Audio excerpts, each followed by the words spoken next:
Hello, everyone. Welcome back to another episode. It feels like my life has completely changed because it has since the last episode I recorded. I gave birth to my beautiful, lovely daughter, and I'm here today to share the story with you because it was such an incredible experience. Honestly, loved it. Was it intense? Of course. Very, very intense, as we'll get into, but it was amazing. It was so much better than I could have expected. And, it went by really quickly. It wasn't what I had envisioned, but I guess that's like a lot of things in life. And I had shared previously on the podcast, I believe, but definitely on YouTube, that one of the things I became more open-minded to over the course of my pregnancy was a home birth. And as we'll get into in the episode, that didn't end up being possible.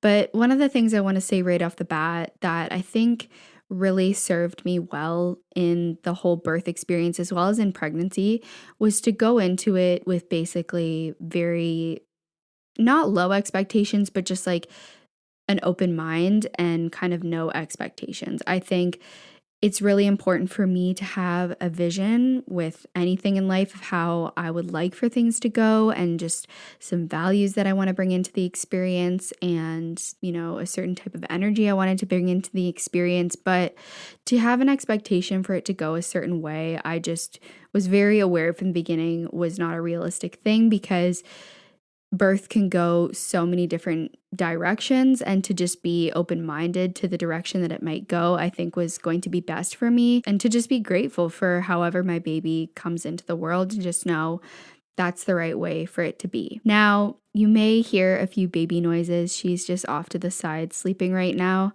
And also a little update is that we are attempting recording this for YouTube again. I did it once a few months ago, and then to be quite honest, I just got lazy. It's like a little bit more work than I wanted to do.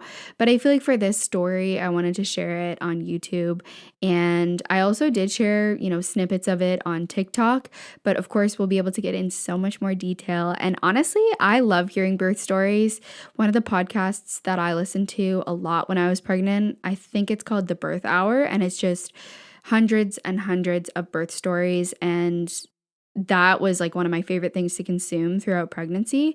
So I was so excited to also be able to one day share my own. As you guys know, I was overdue when I gave birth.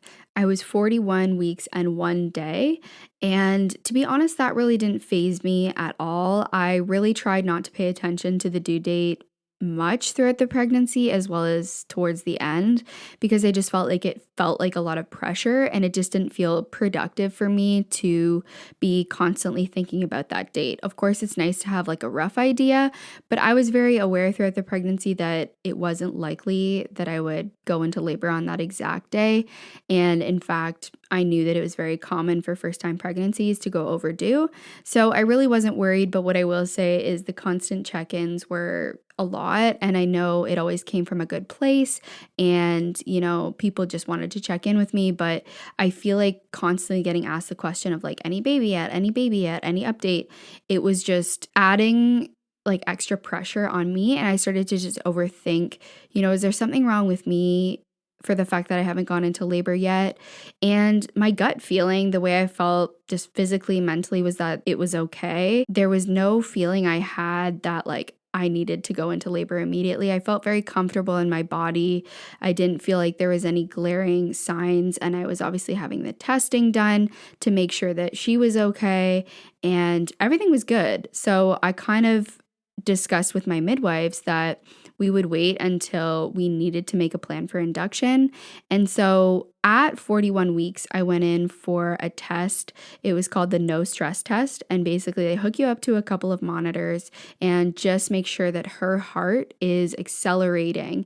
And, I think that's pretty much it. Just make sure that they can see that her heart is going up and accelerating when she's moving. So I would like push a button if I felt movement, and then they would see if there was a corresponding increase in her heart rate. And I don't remember what the increase had to be. I think it was like 15 points or something like that. So it had to go from like 130 to 155 for like 15 seconds. I just screwed up the math on that. 130 to 145. So I got that test done at 41 weeks and everything came back normal. And the plan from there was I was going to go in another 3 days.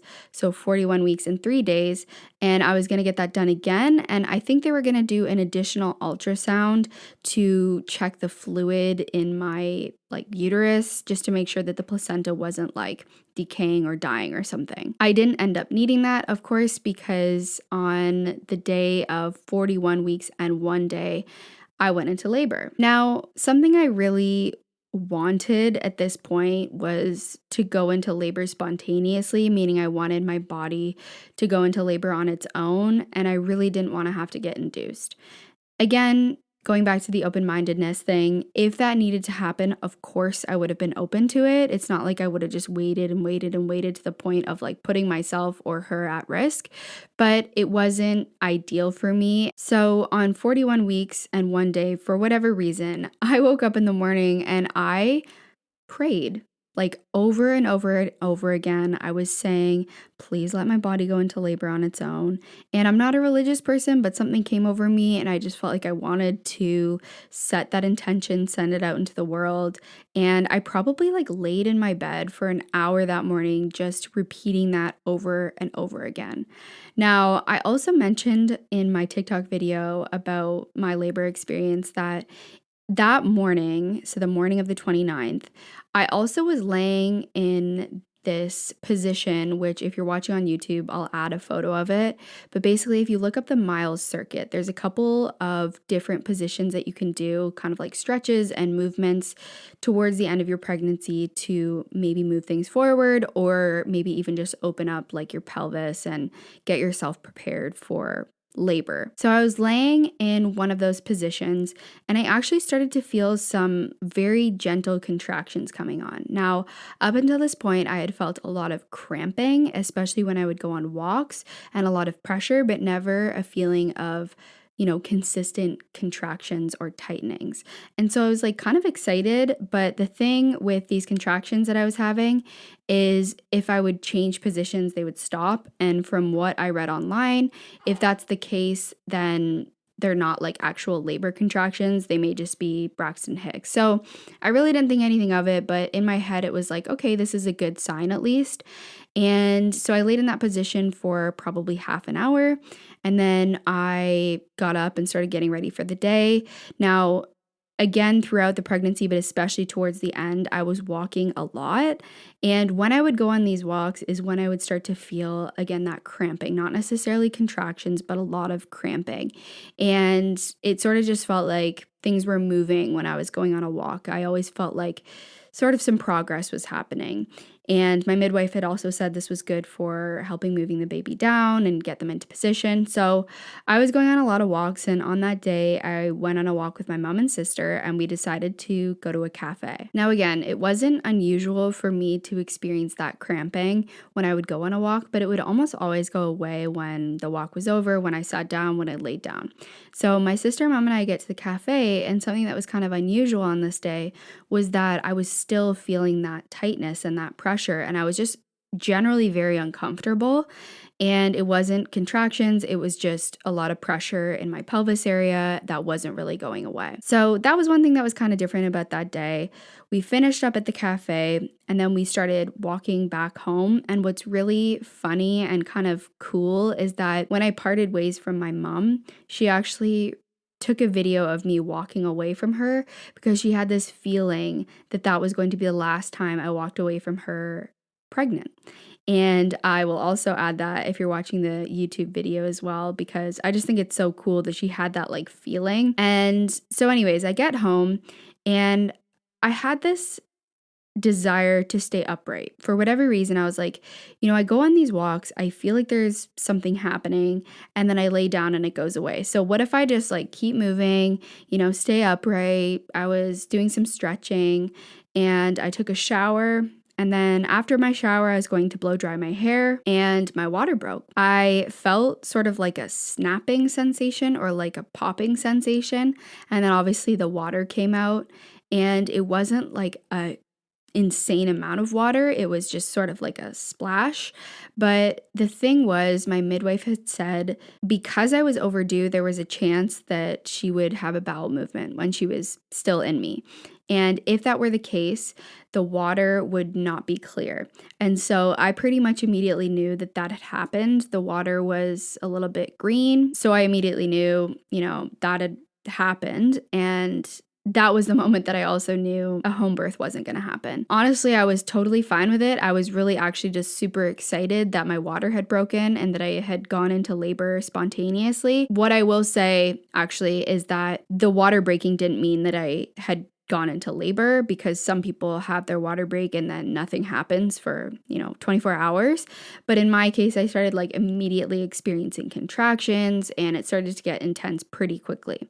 So I called my midwife immediately. We agreed to meet at the hospital. Luckily, I had my bag packed and Jamie was all good to go. We went into the hospital and she basically met up with us and said, like, you're staying put. Obviously, she checked me. She made sure that it was in fact, the water had broken and there was meconium in it, which she confirmed immediately. And then she said, you're going to be staying here, so just get comfy. And at this point, I was in one of those like shared rooms, but there was no one else there. And she kind of just said, stay here, we'll get your private room ready for you and you're just going to kind of get comfortable. So obviously at this point, I'm expecting to be here for hours and hours. And she checked me. I was 1 centimeter.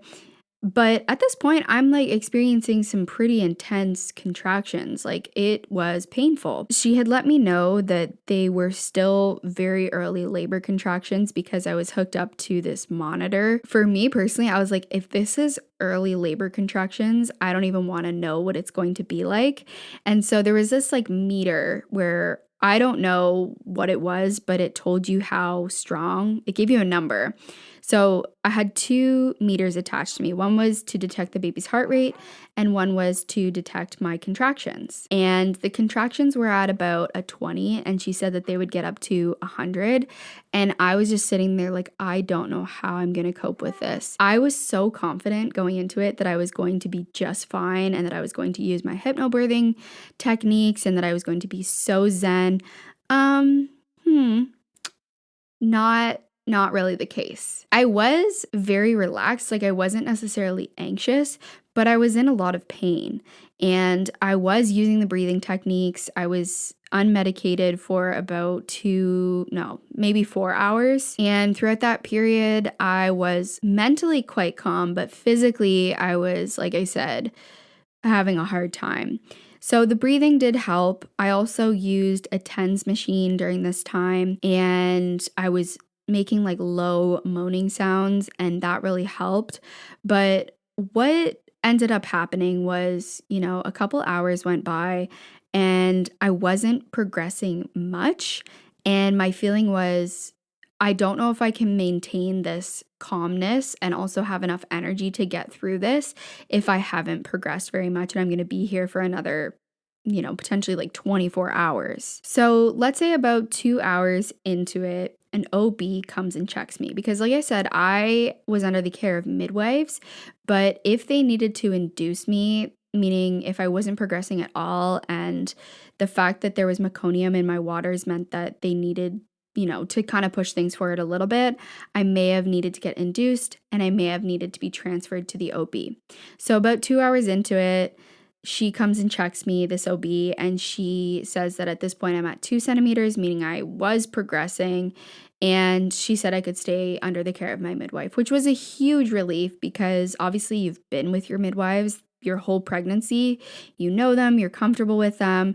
And again, if I needed to be transferred, it was fine. My midwife, I think, could still be there when I was actually in like delivering the baby.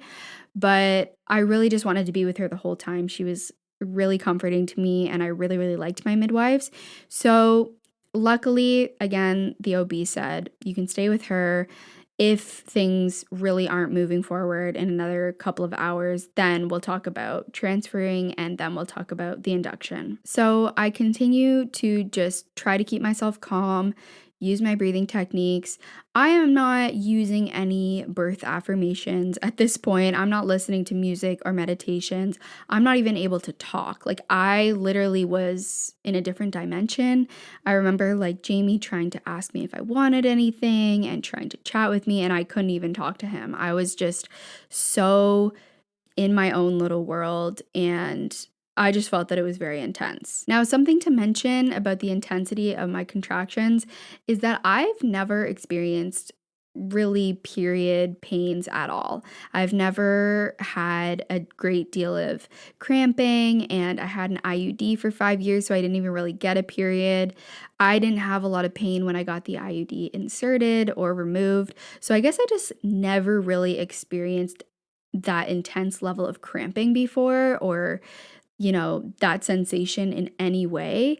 And it just felt so intense to me and really painful, to the point where at around 4 hours in, I asked my midwife, like, could I get the epidural? This was probably the best decision I made, although it wasn't really necessarily in my plan, because again, I just couldn't see myself continuing on for however long. If I had only progressed 1 centimeter in 4 hours, I just couldn't see how I could keep going up to 10 centimeters. And I know that things can progress a lot faster as you go on, but I just didn't feel that I was able to keep myself like relaxed enough physically to allow myself to progress. So my savior, the anesthesiologist, quickly arrives and administers the epidural.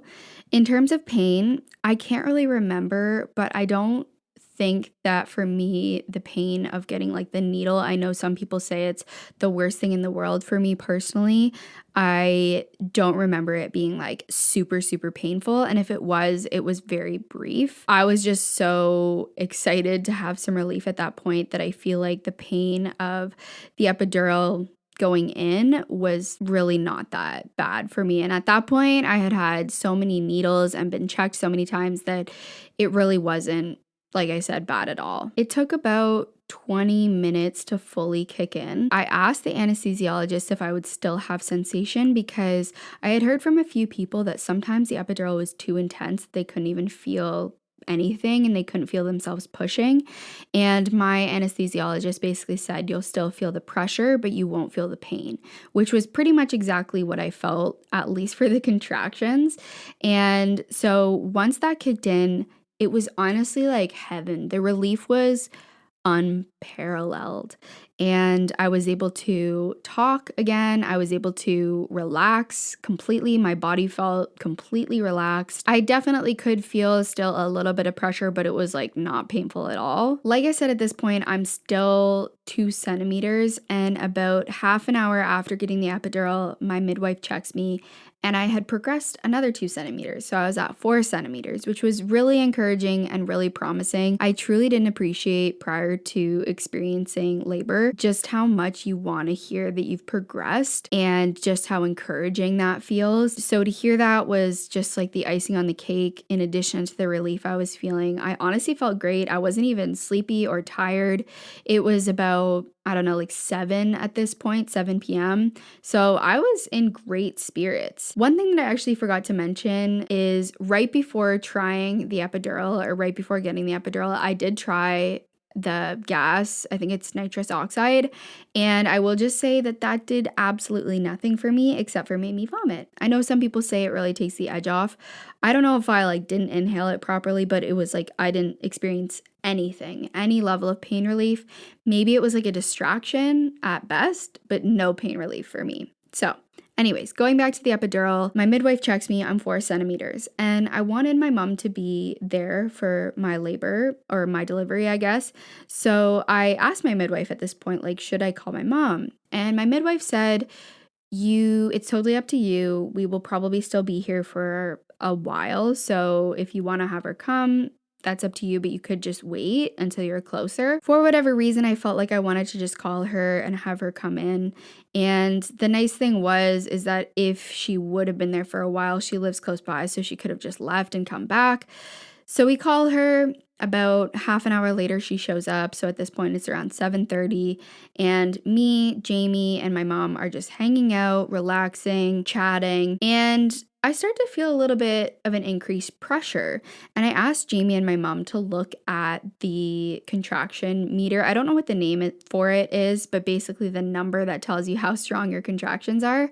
And they were like, oh, it's starting to go up. And at this point, it was starting to go up to 50 or 60. And before, it was at around 20. And I asked my midwife, I was like, how do I know that I'm ready to push? And I really only asked just as a precaution, but I was starting to feel more and more sensation. And she said, once you start to feel like a pressure in your bottom, like moving from sort of like the uterus pelvis area down to your bottom, let me know and I'll check you. I kind of am already feeling that.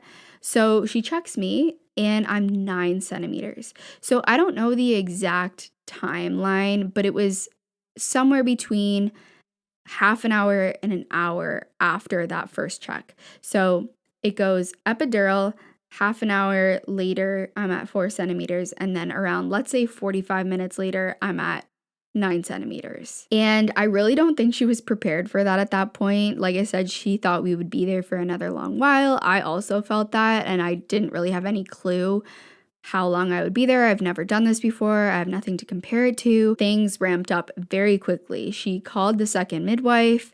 She, got everything prepared, and things just felt like they went by so quickly to the point where my midwife came in, the second midwife, because she was assisting with the birth, and she didn't even have time to get changed into her scrubs. She had to immediately get there. Still at this point, I'm in denial about the fact that we're at the finish line. You're going to have to push pretty much immediately. I don't know how much time went by, but eventually they're like, okay, you're ready to start pushing. The baby's almost here. What I said about the sensation of the epidural and how I didn't feel pain, but I did feel pressure in the contractions, not the case with the pushing. The pushing, I did feel a lot of sensation, and I would say it was painful, but not to the point where I couldn't handle it. And I do think, again, having the epidural just really took the edge off there. So at this point, it's me, Jamie, my mom, and my 2 midwives, and I'm pushing, and they ended up putting a mirror kind of at the base of the bed so that I could see the head coming down. It was so funny because in between contractions, we would joke. The vibe in the delivery room was so calm and pleasant. I kept asking the midwives, are you sure there's enough room for this head to come out? Because I just could not fathom how there would be room. I kept looking, and like I said, I could see the head kind of coming, and I just did not understand how there was going to be enough room. I thought I was going to crack open, but sure enough, she came out. It was painful. It was intense. There were points that I was like, I don't know how I'm going to do this, but I wasn't out of my depth. I did still feel very in control, and I didn't feel anxious. I just felt like this is a lot. But she came out. I got to hold her, and what I will say is the relief of her head coming out and her body coming out was unlike any feeling I've ever had in my life. It was divine. It was amazing. Obviously, everyone says, getting to hold your baby for the first time is an unbelievable experience. I thought, actually, because we didn't know the sex, we never found out, I saw the umbilical cord and I just was in a state, and I thought she was a boy. So I was crying, and I was like, it's a boy. I made this big announcement, and everyone was like, no. I actually didn't get to hold her for very long because she had to get a little bit of stuff out of her airway. I guess there was some liquid in there, and they just had to check her because of the whole meconium situation. She was over with a respiratory therapist, I guess, and the midwife for a little bit, and then I got to hold her again. Honestly, what an incredible and insane experience to be one moment you're pregnant and then the next you have a child and your life is forever changed. I was shaking a lot from the epidural. I've heard that this is common, and I wasn't necessarily cold. I just could not stop shaking, and it wasn't really unpleasant. I know when I saw videos of people shaking from the epidural, I was really scared because I was like, oh, that looks really scary, but it wasn't a bad feeling. It was just kind of uncontrollable. They got these really warm, heated, or had just been warmed blankets and put them over me. So it was me holding my baby with these divine heated blankets. And I remember my mom telling me that that is like the best feeling in the world. And I can completely agree. And then my midwife told me that I had to push again, which I completely forgot about because I had to give birth to the placenta. That luckily was pretty smooth. I was like, at that point, felt like I was just done. And when she said that I had to do that, I was like, oh my God. Seriously. But it was pretty quick, pretty painless. And then I did have a second-degree tear, which again, that was something that I was really afraid of, but I didn't feel that happening at all. Obviously, I was frozen and had the epidural. She added some extra freezing, did the stitches. It was very quick. It was painless at the time. Then that was pretty much it. They cleaned me up and we got to just be with the baby. And it was really nice that it was early evening, so she was born at like 8:45 because we still had a lot of energy and we just hung out and my mom was there. Honestly, I think one of the most important things for me, in addition to everything I shared about my mentality and my open-mindedness, was the energy of the people in the room with me. I had kind of mentioned to both my mom and Jamie, because I knew that they would both be there, that I really needed them to also be managing the anxiety or, any kind of emotions that they had about the experience, and if they were feeling anxious or overwhelmed, to kind of like remove themselves, because I didn't want to take on those emotions in addition to everything I was feeling. And I think they both just did such a good job of being so level and being such good support systems. They were so encouraging. They were saying all the right things. It was like I had two cheerleaders in addition to my midwives, who were also amazing, and everyone was calm and it was just incredible. And I honestly, when we ended up leaving the hospital the next day, was so sad that it was over. It's interesting because yes, it was painful. Yes, it was intense, but I very quickly kind of like forgot about the pain and just remembered the beauty of the whole experience, because the pain is temporary. And well, that being said, there is pain after, I won't lie. But the pain of the birth is temporary, and then you have your baby, and it was just bliss. And I was sad that it was over, which I didn't expect. I'm really just happy to share this experience, and I'm happy that it was positive, and that doesn't mean that it wasn't difficult, and that doesn't mean that it wasn't painful.